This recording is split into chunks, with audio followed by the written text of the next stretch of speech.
Hello friends, তোমরা কেমন আছো? তো আজ তোমাদের দেখাবো বাড়িতে কিভাবে ঘরোয়া উপকরণ দিয়ে কম সময়ে খাস্তা নিমকি বানাবেন। তো চলো শুরু করা যাক। তো বন্ধুরা, প্রথমেই নিয়ে নিলাম 2 কাপ পরিমাণ ময়দা, 1 চামচ চিনি ও স্বাদ মতন লবণ। তারপরে বন্ধুরা একটু কালো জিরে ও মৌরি, তোমরা চাইলে দিতেও পারো, নাও দিতে পারো। আমি একটু এর গুঁড়ো ছড়িয়ে দিলাম। তারপরেই দিয়ে দিলাম বন্ধুরা ঘরে থাকা তেল ও নিমকিটাকে অনেকদিন স্টোর করে রাখতে তোমরা দিতে পারো ঘি। এতে নিমকি নষ্ট হওয়ার পরিমাণ খুবই কম থাকে। তো এই উপকরণগুলোকে আমি ভালোভাবে মিক্স করে নিলাম। বন্ধুরা, ময়ানগুলো যদি তোমরা ভালোভাবে দাও তো নিমকিটা খুবই খাস্তা হয়, ওর খেতেও টেস্ট হয়। তারপরে বন্ধুরা একটু একটু করে আমি জল দিয়ে ময়ানগুলোকে ভালো করে মেখে নিই। তো বন্ধুরা দেখতেই পাচ্ছ,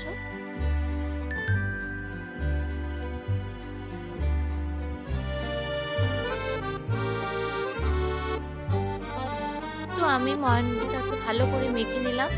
তো বন্ধুরা এটা কিন্তু আটা বা লুচির মতো অতটা নরম হবে না, একটু শক্ত শক্ত করা থাকবে।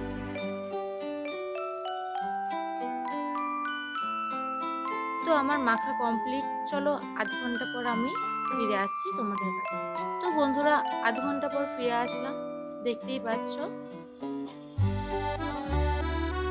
বন্ধুরা একে কিছু কিছু গোল্লা পাকিয়ে নিলাম, দিয়ে এবার রুটি বেলনিতে বেলে সমান ভাগে কেটে নেব। বন্ধুরা লেয়ারটা এরকমই রাখবে, বেশি মোটাও করবেন না, বেশি পাতলাও করবেন না।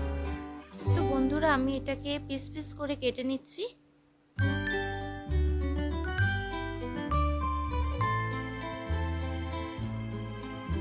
তো বন্ধুরা দেখো আমার পিস পিস করে কাটা সব কমপ্লিট। এবার হচ্ছে ভাজার পালা। তো ফার্স্টেই আমি কড়াইতে তেল বসিয়ে তেলটাকে গরম হতে দিলাম। তারপরে একটা একটা করে নিমকিগুলো সব ছাড়লাম। বন্ধুরা একসাথে অনেক নিমকি ছাড়বেন না, অল্প অল্প করে ছাড়বেন।